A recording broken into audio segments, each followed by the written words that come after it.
Halo kaulah muda, selamat datang kembali di channel Boss Film. Pada kesempatan kali ini, aku bakal nge-review film Snake Eyes. Film ini menceritakan latar belakang dari film G.I. Joe yang dirilis pada tahun 2009. Tapi karena ceritanya tidak begitu nyambung, jadi kalian nggak harus nonton film yang pertama. Snake Eyes adalah salah satu pasukan dari G.I. Joe, organisasi anti-teror internasional yang berlatar belakangkan seorang ninja. Dia memiliki rival abadi bernama Storm Shadow yang bergabung dengan Cobra, organisasi teroris internasional, dan dulunya ternyata mereka adalah saudara seperguruan. BTW salah satu aktor yang membintangi film ini dari Indonesia loh, dia adalah Iko Uwais. Mengisahkan Snake Eyes sebelum bergabung bersama pasukan G.I. Joe yang berhasil menyelamatkan nyawa seorang pewaris klan ninja terhormat di Jepang. Oleh karenanya, dia pun dilatih menjadi seorang ninja. Meski begitu, dia memiliki rahasia yang kelam di masa lalunya sehingga lambat laun berdampak terhadap kepercayaan orang terdekatnya dan kesetiaannya turut diuji. Nggak lama-lama langsung aja kita ke alur ceritanya.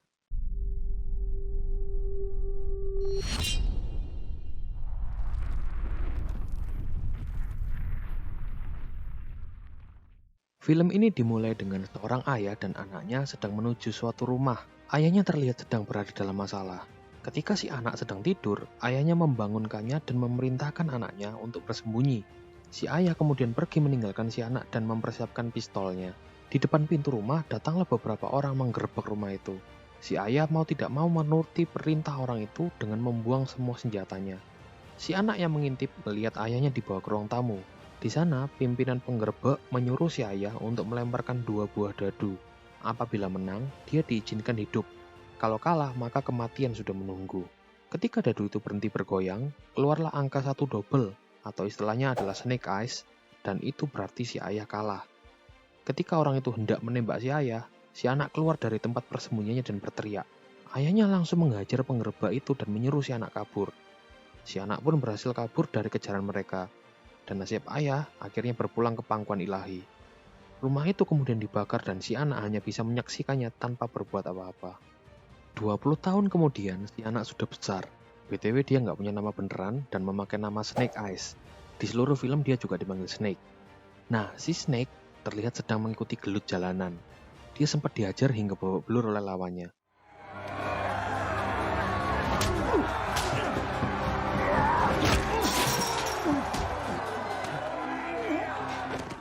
Namun dia berhasil menang melawan orang yang lebih besar dari dirinya. Tampaklah di sana dia juga sedang diamati oleh seseorang. Selesai pertandingan, Snake didatangi oleh Kenta, orang yang mengawasinya selama pertandingan tersebut. Kenta ingin merekrut Snake dan mempekerjakannya dalam suatu misi.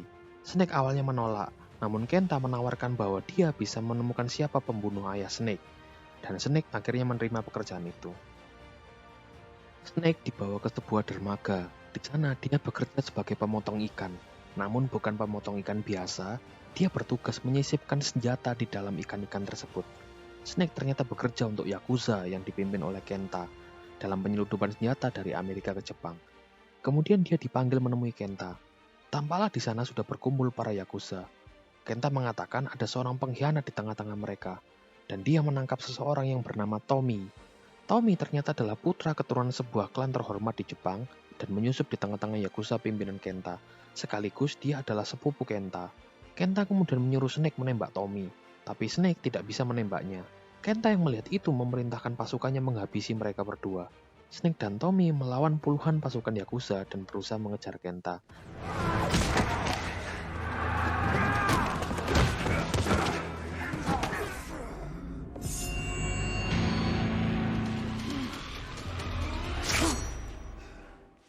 Tommy berhadapan dengan Kenta, sementara Snake melawan anak buahnya. Tapi pasukan Kenta terlalu banyak dan mereka berdua memutuskan untuk kabur. Ketika hendak kabur, Snake terluka akibat tusukan salah satu Yakuza.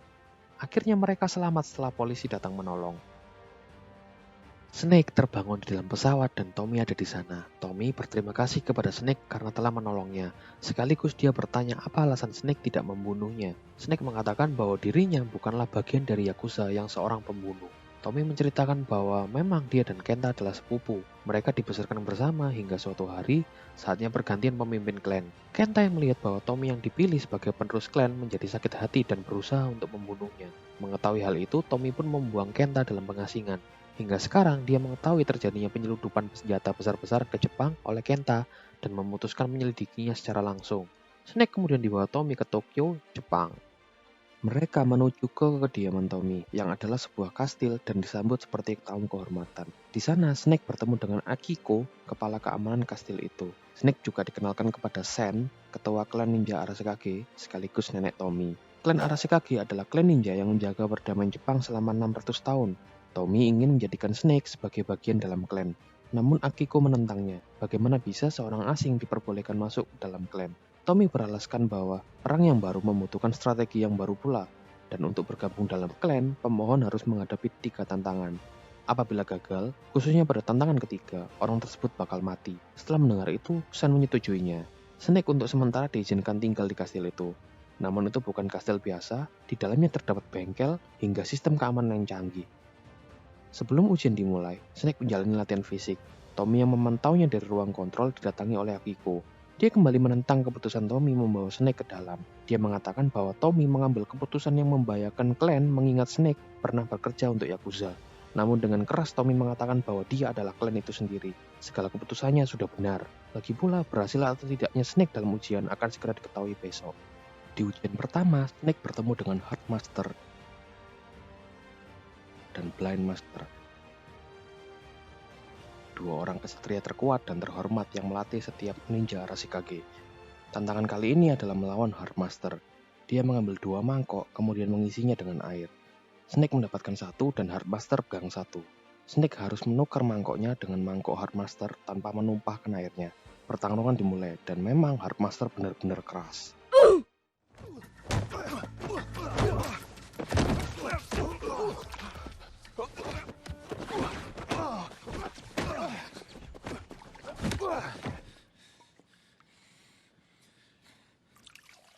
Setelah 3 kali gagal merebut mangkok Heart Master, Snake teringat pesan Tommy untuk meninggalkan rasa egois.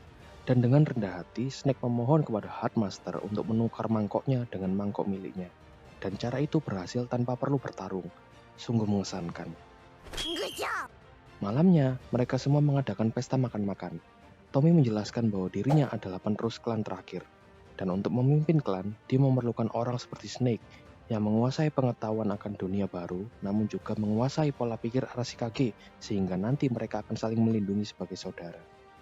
Selesai pesta, Snake menemui beberapa pekerja bengkel dan meminjam 1 motornya. Dia kemudian menuju ke sebuah onsen, dan ternyata Kenta ada di sana. Ternyata Snake sengaja tidak membunuh Tommy dan turut membantunya sehingga berhasil mendapatkan kepercayaan Tommy adalah bagian dari rencana Kenta. Namun saat Snake tahu bahwa Kenta berusaha membunuh Tommy untuk mengambil kekuasaan klan Arashikage, dia tidak mau melanjutkan misi.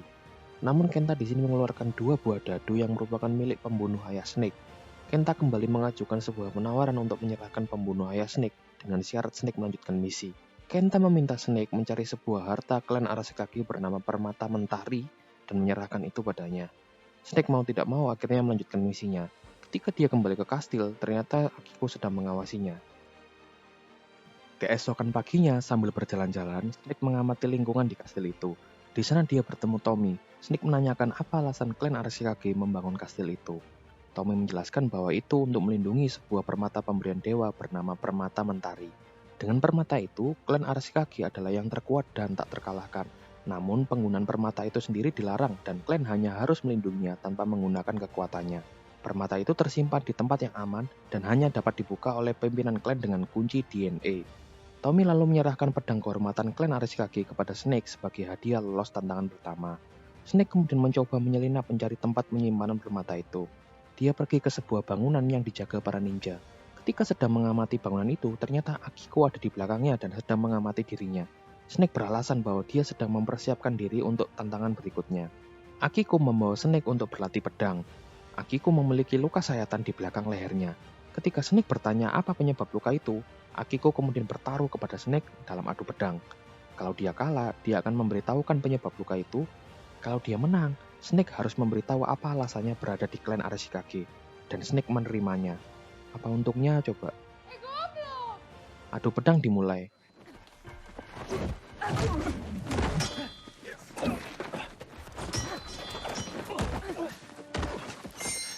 Ketika sedang bertarung, tiba-tiba Akiko ditelepon oleh Tommy dan adu pedang itu tidak dilanjutkan.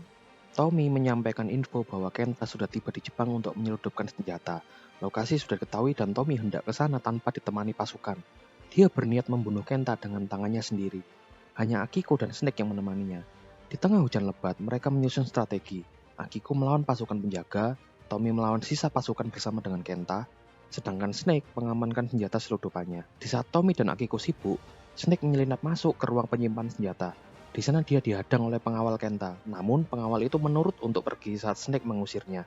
Jadi seolah-olah Snake berhasil mendapatkan persenjataan itu. Tommy yang melihat Kenta langsung melawannya. Akiko juga berusaha datang membantu.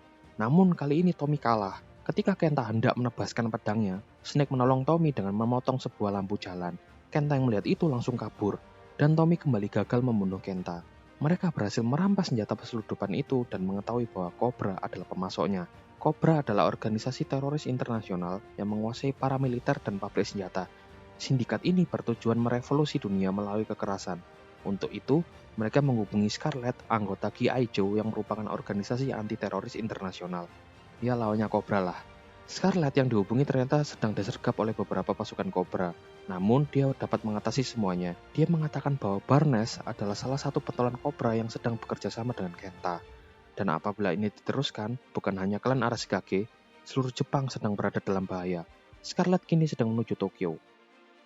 Setelah mendengar hal itu, malamnya Snake pergi lagi. Kali ini Akiko membuntutinya. Namun Akiko kehilangan jejak setelah Snake berhasil mengelabuinya. Snake menuju ke tempat Kenta dan Barnes ternyata ada di sana. Snake hendak mundur dari misi karena dia tidak mau bekerja untuk teroris. Di sini Barnes menawarkan kembali pertukaran untuk menyerahkan pembunuh ayah Snake. Orang itu bernama Agustin. Tujuan Snake adalah membunuh orang itu demi mendapat kedamaian yang selama ini dia cari. Kenta yang ingin menghancurkan klan dan Baroness yang ingin menguasai dunia memiliki apa yang Snake inginkan. Akhirnya Snake kembali melanjutkan misi. Snake melanjutkan tantangan kedua. Kali ini Blendmaster yang melatih dirinya. Blendmaster mengatakan bahwa setiap kesatria memiliki kelemahan yang dapat dimanfaatkan oleh musuh. Oleh karenanya, tantangan kali ini akan mengungkapkannya.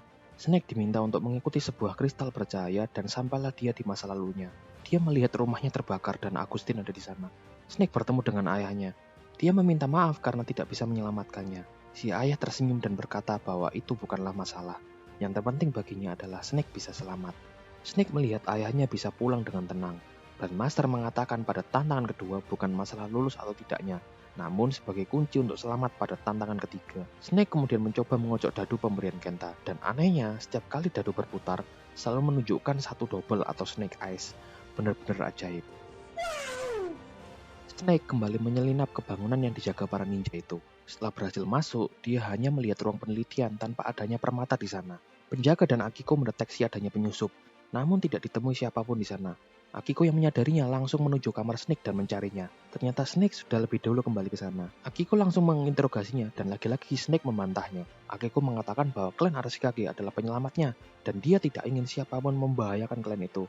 Mendengar itu, Snake mengaku bahwa ayahnya dibunuh ketika dia masih kecil dan semua identitas yang diberikan padanya adalah palsu. Snake mengatakan kalau dia bisa lulus tantangan ketiga dan menjadi bagian dari klan Arashikage, dia bisa menebus semua kesalahan yang dulu ia perbuat. Akiko kemudian berpesan kepada Snake untuk mengosongkan hatinya apabila ia ingin lulus pada tantangan ketiga. Tantangan terakhir dimulai. Apabila Snake lulus, dia akan mendapat akses ke semua pengetahuan dan kekuatan klan Arashikage. Dia diminta turun ke dalam sebuah sumur yang ternyata adalah gua bawah tanah. Ketika dia menginjak tombol di lantainya, keluarlah seekor ular anaconda raksasa. Ular itu merupakan peliharaan klan Arashikage yang tidak akan menyakiti orang dengan hati yang murni. Dan bukan hanya ada seekor, ularnya ternyata ada 3. Mereka mengelilingi Snake. Dia mencoba mengosongkan pikiran dan hatinya. Dan inilah yang terjadi.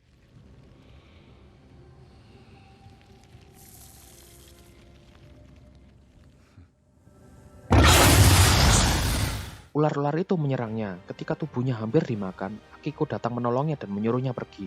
Ular-ular itu tidak menyakiti Akiko, menunjukkan bahwa dirinya memiliki hati yang murni. Setelah itu, mereka menghadap Sen. Snake bakal dijatuhi hukuman mati apabila dia berbohong.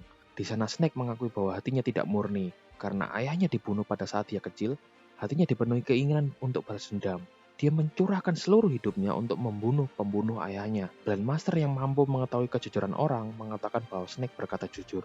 Dan berkat itu Snake selamat. Snake kemudian menghadap Tommy dan meminta maaf karena telah mengecewakannya. Dia pun bersumpah akan melindungi Tommy sebagai saudara dengan sumpah darah. Tommy pun juga melakukan hal yang sama. Snake kemudian melap pedangnya dan mendapat darah Tommy.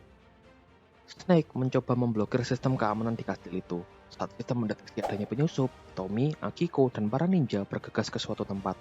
Snake membuntutinya, dan ternyata mereka menuju ke sebuah rumah. Tommy membuka sebuah brankas elit dengan sidik jarinya, dan di dalamnya terdapat permata mentari. Setelah mengetahui permatanya dalam keadaan aman, mereka semua kembali ke kastil. Setelah semua pergi, Snake masuk dan membuka brankas itu dengan darah Tommy pada sabut tangannya. Ketika permata itu sudah di tangan, ternyata Akiko ada di sana. Akiko mengatakan bahwa bekas sayatan pada lehernya didapat karena dia mempercayai seseorang. Mereka kemudian bergelut, namun kali ini Snake menang dan berhasil kabur dari sana. Mengetahui permata mentari dicuri, Sen marah besar dan memerintahkan Tommy bersama Akiko membunuh Snake dan merebut kembali permata itu. Snake menuju ke tempat Kenta dan Barnes. Dia mengatakan bahwa perang itu bukan urusannya dan menyerahkan permata itu pada Kenta. Kenta mencoba kekuatan permata itu dan dia bisa meledakkan orang hanya dengan memegangnya. Kenta mengatakan bahwa Barnes bisa memiliki permata itu setelah klan Arashikage telah hancur. Snake yang melihat itu tidak mengambil pusing dan pergi mengambil hadiahnya, yaitu si Agustin. Snake menyuruh Agustin mengocok dadu miliknya dan keluarlah angka 1 double. Teringatlah dia akan Snake Eyes. Snake menanyakan apa alasan Agustin membunuh ayahnya. Agustin menjawab bahwa itu adalah perintah Cobra. Agustin ternyata adalah mantan anggota Cobra sampai dia ditangkap oleh Barnes sebagai bahan pertukaran untuk Snake. Dan kini Agustin sudah siap menemui Yang Maha Kuasa. Namun Snake tidak melakukannya dan justru membebaskan Agustin. Anak yang baik. Kini dia memutuskan untuk menghentikan Kenta dan kembali ke kastil. Tommy dan Akiko berhasil menyusul Snake dan mengejarnya. Mereka pun juga dibuntuti oleh seorang Yakuza. Snake yang melihatnya justru menyelamatkan Tommy dan Akiko di saat mereka berdua ingin menebas dirinya. Namun pasukan lainnya terus datang dan mengejar mereka. Terjadilah pertarungan sengit antara Snake dan para Yakuza. Tommy beranggapan bahwa Snake pantas untuk mati, namun Akiko melanggar perintah Tommy dan datang menolong Snake. Lalu berbaliklah Tommy dan kini dia yang melawan Snake.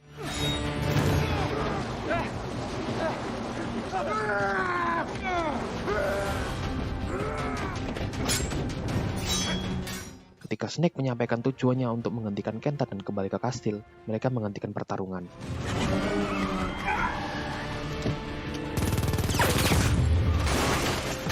Mereka akhirnya berhasil lolos dari kejaran para Yakuza. Kenta dan pasukannya telah tiba di kastil Arashikage.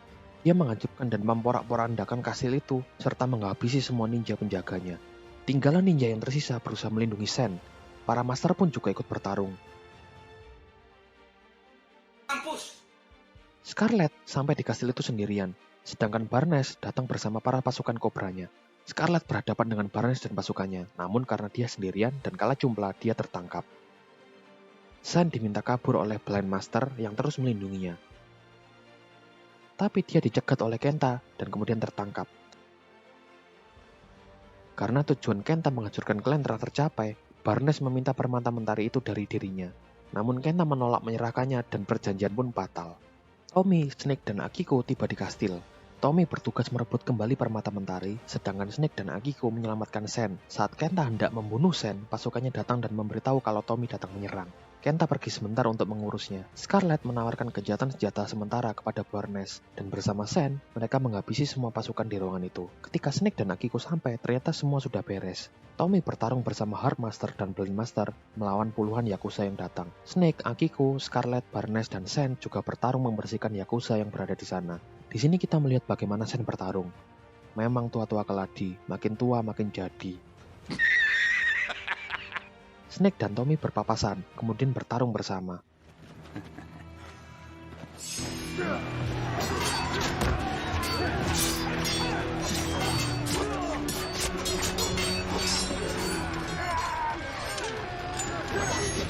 Setelah beres, mereka semua berkumpul untuk menghadapi Kenta dan sisa pasukannya. Namun, sisa pasukannya habis tak bersisa menghadapi Scarlet dan Barnes. Tinggallah Kenta seorang diri melawan mereka semua. Sen mengeluarkan bom asap untuk menipu Kenta. Di sini Barnes kabur dan tidak ikut bertarung. Kenta yang menghadapi banyak orang itu tertipu karena meledakkan sebuah tong berisi petasan dengan permatanya, sehingga dia ikut terpental. Tommy berhasil merebut permata itu dan menggunakan kekuatannya. Beruntungnya, Kenta dapat kabur dari serangan itu. Sen kemudian meminta kembali permata itu dari Tommy.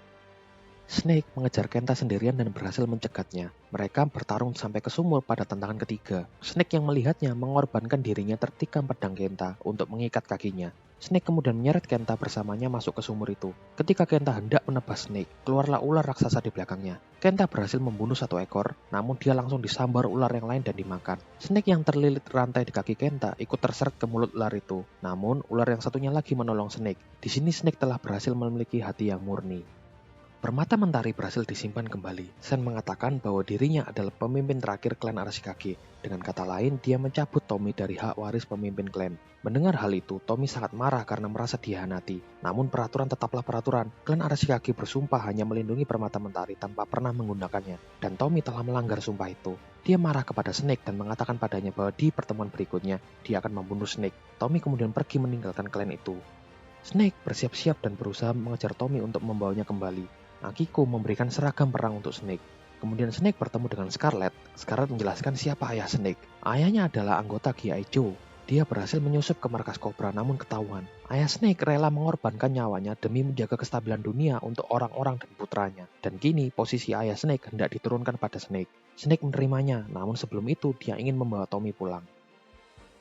Di lain tempat, Tommy bertemu dengan Barnes. Dia menawarkan kepada Tommy pasukan dalam tim Cobra sebagai ganti kliennya yang telah direnggut darinya. Maka dimulailah perjalanan Tommy sebagai penjahat yang dikenal sebagai Storm Shadow dan cerita pun berakhir.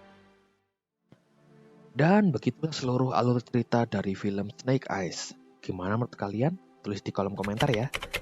Agak nggak nyambung dengan cerita G.I. Joe karena sebetulnya Snake Eyes bisu. Kalau dibuat bisu beneran, dari tadi kita bisa-bisa nonton pantomim doang. Dari kisah ini aku mendapat pesan bahwa jangan sampai merusak kepercayaan yang orang lain berikan buat kita. Karena kepercayaan itu mahal harganya. Akhir kata, aku admin Bos Film pamit undur diri. Terima kasih sudah menonton dan sampai jumpa di review film berikutnya. Bye-bye.